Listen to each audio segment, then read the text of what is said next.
give y'all four components of your basic stance. First, feet stack. Stagger those feet. We're gonna bend those knees, soft knees. Keep the core tight. And we need the hands up. Now this is proper stance. This is proper stance. Y'all looking good. Now, again, relax. Go ahead and take a seat. So the reality of it is that I just told you your stance. I told you how to get in your stance. But you really don't know why you was in that position. You don't know what that does for you. But guess what? I'm a professional fighter. I'm a professional boxer. So I know more than you on the top. So by listening to me, you will do it right. Even if you don't know exactly what everything is for.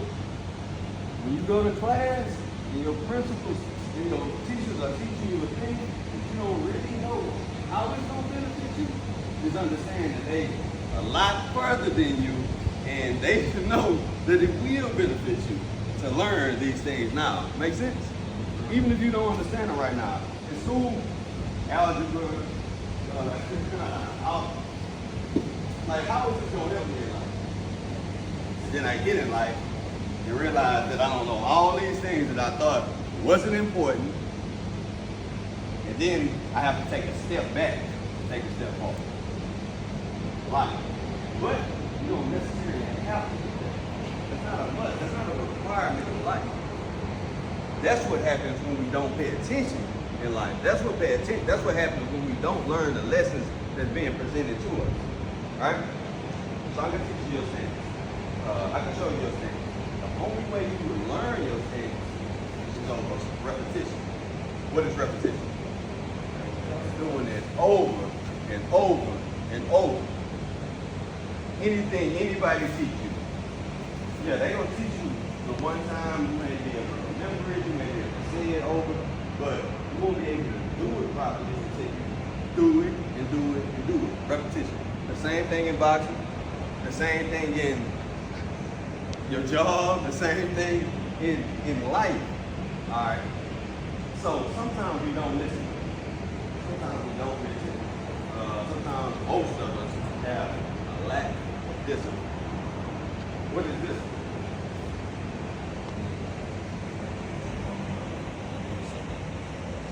Being strong-minded, doing something illegal. All right.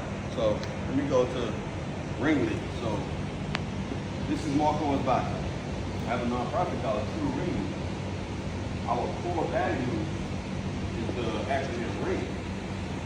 Responsibility, integrity, noble character, and good stewardship. Can anybody tell me what responsibility is?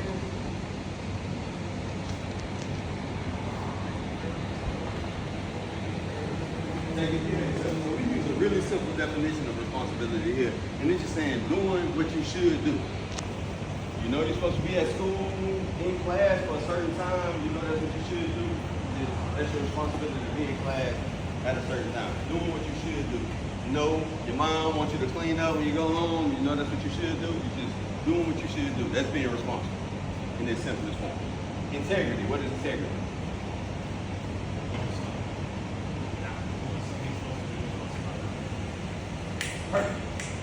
Perfect. And we keep that simple as well. We say, doing what you should do when no one's looking. Perfect. Noble character. Anybody? Break it down. What is noble? High standard. Somebody over here said royalty. So noble, we're gonna use the synonym good. Right? And so, what is character? The way you act and carry yourself. The way you act and carry yourself. So we're going to break that down, put that together and just say noble character just has a good character. So, examples of character. Do you lie? You lie, people call you a liar, right? That's a bad character. Bad character, right? But if you're an honest person, people would attach that to you as well. You're an honest person. You're a man that stands on your word, right? That's a good character trait, right? And the last one, good stewardship. Anybody? Be kind to Good others. stewardship. Stewardship. Respect the rules, be kind to others. Louder? Respect the rules and be kind to others. Okay. Being willing to learn. Being willing to learn. Okay, cool. So good stewardship. Taking care of the things you've been given. Can result. Being real with yourself. That's what accountability is. Here, point blank, be real. And also be real with your brother. And be real with everyone around you. You understand? All right. Back to that old P word, persevering. Persevering is my favorite one. Okay? Because when times get hard, when that game get hard, when life get hard, that's going to be the thing that carries you through. But that has nothing without that F word. What was the F word? What was that word? Faith. What was that word? Faith. Faith in who? Faith in you, faith in God. Okay? Let's start with faith in you. Okay? Faith in you. Do you believe that you can do anything? Do you believe that you can achieve anything? Because you should. Because you are great. Each and every one of you. Look at dead in the eyes of the Lord. Dead in the windows to your soul. You are great. So have faith in yourself that you can do it. But that faith is nothing without the trigger that triggers that faith. That faith in itself has to have that real faith. That faith in God. Because that's what triggers that faith. Understand?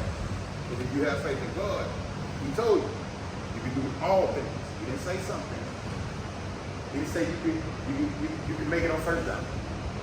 He didn't say you can make a tackle tomorrow.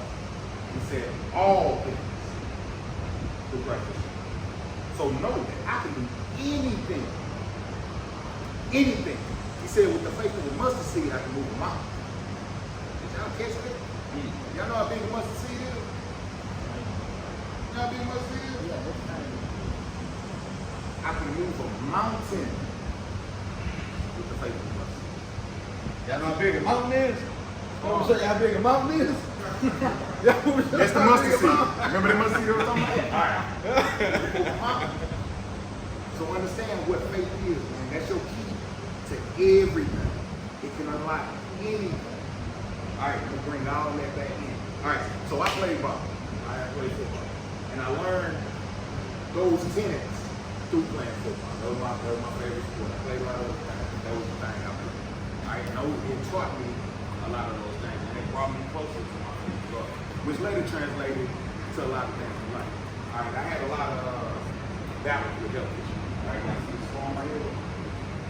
Anybody know what aneurysm is? What's that? Aneurysm. Pop, right? Most people don't make it through that, right? That's just hard. Alright, let me tell y'all the story.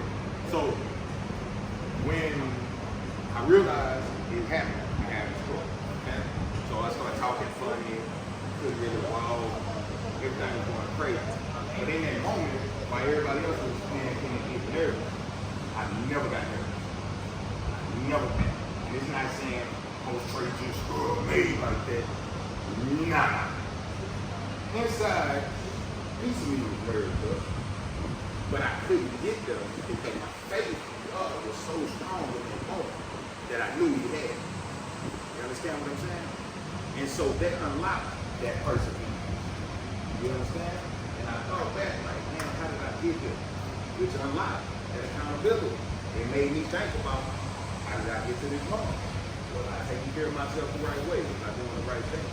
But in that moment, my faith got so strong, girl, that I just sat there and I just believed. I believed. So when I got to the hospital, they was like, oh, we got to have emergency surgery, blah, blah, blah. So the next day I went to surgery. So they had like 6 hours surgery. I was in surgery for like 15, 20 minutes. In and out. Wasn't supposed to walk for like an hour long, all this physical therapy. I was walking 2 days later. Everything just happened. And I'm saying all that to say that just me believing, just a simple act of believing, knowing God had transformed that whole situation. And I'm standing in front of y'all right now. I work out more than Coach Walker. But right now, everything is back in line and I'm back rolling because I believe. Because I knew. And that's what I'm saying. With faith, it's not a little bit. It's not 98%. It's not thinking that God got it. It's knowing. You understand what I'm saying? And a lot of y'all do a great job. Senior. Graduate. Great. Yes, sir. Congratulations. Know that in these walks that y'all finna go into, especially you seniors and graduates, y'all finna go into those stages of life. Know that God got you. Make sure you lean on that faith. And do not lose that faith, especially in the world that you're living in right now. Because a lot of people will tell you that faith is out. A lot of things will tell you that faith is out. A lot of situations will tell you that faith is out. Stick to the Most High. Not let go. Understand what I'm saying? Because if nothing else, if all else fails, I say I have a little saying when we're working out, don't quit on you. Everybody else quit on you. It's true that ain't gonna quit. That's you and God. So always hold on. Y'all got me? Alright, what's our word for our work? Dedication. Accountability. Perseverance. And faith. Appreciate y'all. Finish it up with that. It's crazy because we was over there talking when we first got here, and I'm like, Mark asked me, like, you want to go first? I'm like, nah, I'm straight. I'm like, Trey, you want to go next? I'm like, I will. But it's crazy that a lot of what they talk about is kind of what I'm going to get to, but it's also crazy how we talk about purpose. We talk about who we're supposed to be, and it all fit together the way it's supposed to. Because like, I couldn't imagine what I'm about to talk about. I couldn't imagine the flow of how it went from one to one to one. And now I'm going to just come in and piggyback on him. But when we first walked in, I had no idea who was going to speak. We asked the question, like, what? And wow, right? Like, wow. Like, when you take a step back and you look, you see how the dots connected. You're like, yo, that could have only been one person, right? That could have only been one person making that happen like that. So I'm going to tell you a little bit about me. I'm going to tell you a story, and I'll open up for some questions, because I like the way he was asking questions, giving them bounce off and get some insight that y'all might need. So my name is Alan Ball. I'm originally from Detroit, Michigan. I went to the University of Illinois 4 years, full scholarship, got drafted to the Dallas Cowboys in 2007. Played with the Dallas Cowboys about 5 years, left there, played here a year, left here, played in Jacksonville 2 years, left there, went to Arizona. No, left there, went to Chicago, then Arizona. Retired after 9 years. I taught him everything you know, y'all. Retired after 9 years. 10th year, I was like, you know, I don't want to do this, but injuries started to go, your body started to change a little bit when you get older. You know, I'm 32 at that point. I'm like, yo, it's time. I've been blessed. I played 10 years. Like, I've been blessed. What more can I do? You know what I mean? It's time for me to get on the bike. But the story I wanted to tell you kind of ties in a little bit what they were saying, and it goes back to my first year. And the reason I bring up my first year a lot whenever I speak is because I learned a lot. Like Mark talked about when he got up here, you learn a lot more, right? Like I thought I was here to speak today, right? And Mo called me up 2 nights ago, like, yo, can you come talk to the kids? I'm like, anytime you did, I'm gonna be there. So just let me know. So I'm gonna come on and speak. But as I'm listening to both of them, there's some things I got going on right now. I need to hear Coach Trey. I needed to hear. Just being where I need to be. Not so much as, yo, I came in here to let me talk about myself and speak to who I need to speak to. No, it's let me sit there in that corner and listen to what the people are talking about. Because the message I needed to hear today, it came from them. I needed some reminders, and I'm a grown man. But I needed some reminders at that time. So let me get back to that story. So I get drafted in the 7th round of the draft, 2007, to the Cowboys. Mind you, I should have been drafted way higher. Like, because I was a dog. Okay, I was a dog. I should have been drafted way higher. By the time I got there, there was a lot of guys that got drafted before me in the same position, ain't playing on me. Let's do the math. But in that first year, I went to training camp. And I'm going to name some names. It might be a little past our time, a little older. Terry Glenn, Terrell Owens, Terry Glenn, Roy Williams. This was my team at the time. He was the Cowboys. He was hot. Tony Romo, Kyle Ressisole, Marion Barber. You know, these are guys, Felix Jones. These are guys that I was playing with at the time.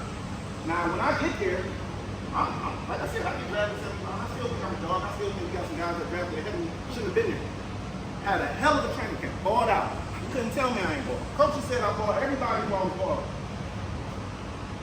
come down to the final 53, y'all know what that is. That's when the season starts, the roster come out, everybody on the squad. I'm on that roster. I made it. I made it. Carl, I made the 53. We in there. I'm already counting my game check for the next week, right? Because I know what I'm going to get paid after that first year. I'm already counting my game check, right? I done made it. Go out there and have a good time. Have a good time. Because why? I'm celebrating. I got here in training camp, did what I was supposed to do, made the 53-man roster as a 7th-round draft pick. The odds, they got to be against me, but I'm still here. Go to church that next morning. Fire talk, TJ. I'm just in the Dallas. I don't have a church. But, you know, I know TJ, so I'm going to go to this church. Whatever. I sit in the back. It's a mega church. It's so big, you don't know I'm in. That's where I went. Thank you, Lord. You blessed me. I made it. Like, I'm here. I'm doing what I'm supposed to do, right? I'm walking when I'm supposed to walk. So my phone started ringing in the service. Look at the number, and I'm like, I don't know this number. It seems familiar, but I don't really know it. Put it back on my head. Phone ring again, maybe 5 minutes later. And they keep calling me. So I take the number, I look at my text, I'm like, oh, that's the Turk. So the Turk is the guy we call who, when you about to get cut, he's the one that come and get you. If you're in the building, right? So he calling me while I'm at church. What are you doing? The 53-man roster came out yesterday. Ain't no reason to call me. Cuts is done. He got a game in a week. What you calling me? So, let it ring. I get out the service, I get in my car. I call him. I say, Bruce, what's that? He say, Coach needs to see you. And if you got your playbook with you, can you bring it? I said, wait, what? Final cuts was yesterday. What coach need to see me for? What I need to bring what for what? What? So he said, look, I can't talk about it, just come here, coach need to see you bring it. Okay, cool. Go ahead and meet the coach. He said, look, Wade Phillips at the time. He said, listen, we got some things going on with some injuries that happened that came up late in training camp. We need a guy with some experience. We're not expecting him to play, but we need a backup that has some experience going into our first game. So we're gonna keep a guy who's been here. He ain't as good, but we're gonna keep him because he has the experience. Right? And this is what I'm saying. He has the experience. He's been here 5 years. He know our playbook. He know our system. He know everything about this team. We trust him more in a situation if our starter go down than you. Not so much as because of your skill level, but the experience that he has. That's a tough pill to swallow, right? If you know you beating somebody out every single day, and they still get the job over you, that cut like a knife. Especially when you already made it. You already made it. I'm right here. So they cut me, but they brought me back and said, "Look, we don't want you to leave. We want to put you on practice squad." Practice squad, if anybody don't know, is where you practice every day during the week. You the opposite team. You the opposite corner, wherever you are, you the scout team, right? Every week, that's what you do. Game time comes, you don't go to the game, you just come to practice every single day. And then when the weekend starts, you on vacation because you don't start again until that next Monday when the team get back and it's ready to practice, right? Hate it. Talk about a chip on your shoulder. I walked around that building every day, pissed off at the work, right? I'm 18 to 20 years old. Right? Like 21 years old, I don't know how to handle a situation like this. I'm just mad.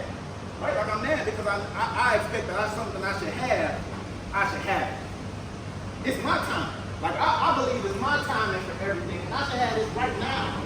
Like I should be where I'm supposed to be right now. Why am I having to wait? I should be here right now. I'm ready right now.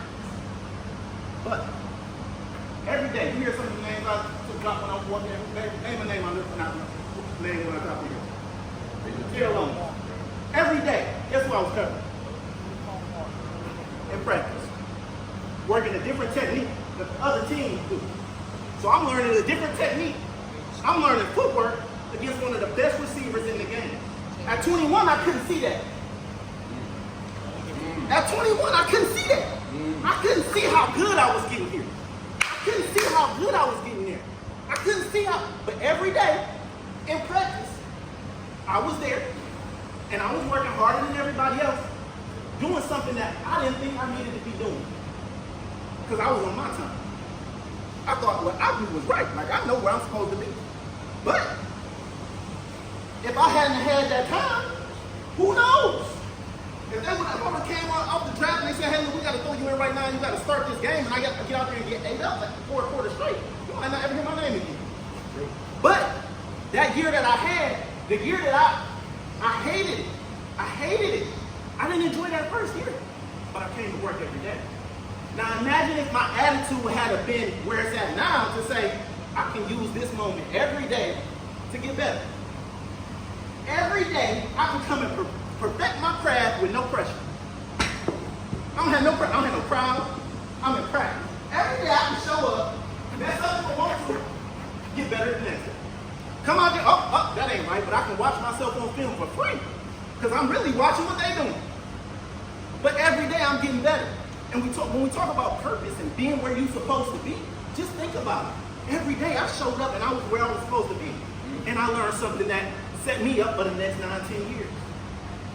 So I tell this story to say, look, tell me when you want things, like y'all all here voluntary. That's amazing, that's dope. Because in the summertime I was not doing this in my summers. I got a lot of other things, but I wasn't sitting here listening to everybody speak in my summer. But y'all making a choice to be here. Whatever you do when you leave here, you making a choice to be there. Wherever life takes you, wherever you're at in that moment, be there and be the best you can be. Because you never know what it's setting you up for. You don't know. You don't know. You don't know what carrying that water does to practice every day and strengthening that arm for. You don't know. Be where you're supposed to be and be in that moment and do the things you're supposed to do. And that's plain as said. And that's why I tell that story, because it's the simplest thing. Like, all I was doing was going to practice every day. Getting paid to do it. Yeah, I hated it. Didn't see the benefit of it. But that was a year off of me. I didn't beat up my body. I got to practice. I got to play against the best guys in the world every single day. When it was my time, I knew the cornerback spot. I knew the nickel. I knew the dime. I knew the safety. I knew the shot. I knew every position in the secondary. Because all I'm doing is practicing. I used all of those moments to learn. Now I'm learning the playbook. All I'm saying in that story is, look, it's no magic. When he talks about faith, it's true. Wherever you're at in life, he's guiding you. His hand is on your shoulder. If you don't believe it, he's taking you. It's already good. His promises are for you. You just got to walk the line and acknowledge him as you go.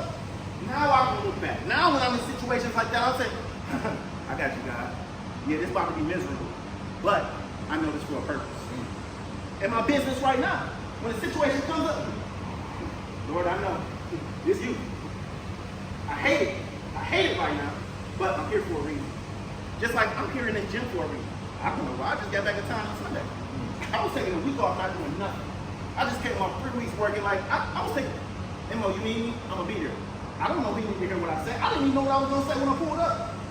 But I can guarantee somebody in here is going to remember this sometime, whether it's me, whether it's Trey, whether it's you. At some point, you're like, man, I heard this message that was 10 years ago, man, and it just set me on a path I wouldn't even know. Be here. Just be here. Be here and be the best you can be.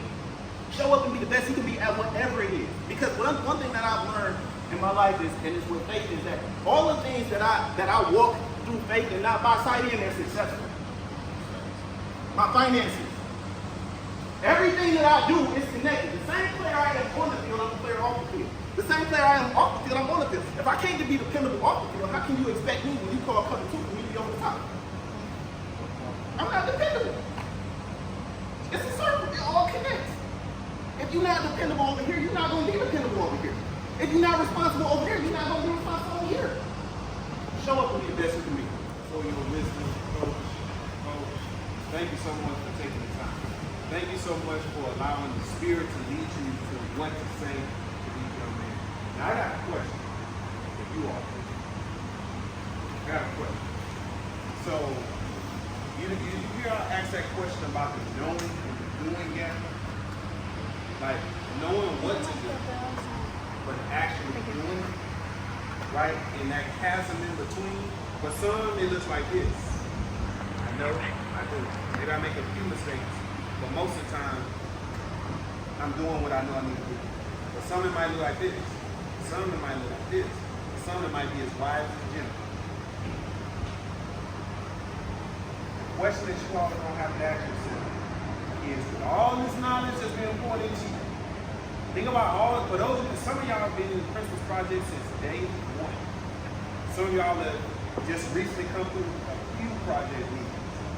But no matter what, the question I have for you is, as we get ready to leave here in a few minutes, but y'all got to think about it. As we get back on these trucks and head back to Canada, y'all got to think about it is, what am I going to do? What action am I going to take to make sure that that knowledge and that doing God closes? And I'm not saying it all has to close all at once. Because for many of you, you're going to have to learn through experience. You're going to have to learn. It's not just going to be the knowledge. You're going to have to fall down. You're going to have to get back up. You're going to have to fall down and get back up. We talked about perseverance today. We talked about faith today, right? We talked about really, really sticking to what it is that is being poured into you. Everything that we're talking about, y'all got to start making some decisions.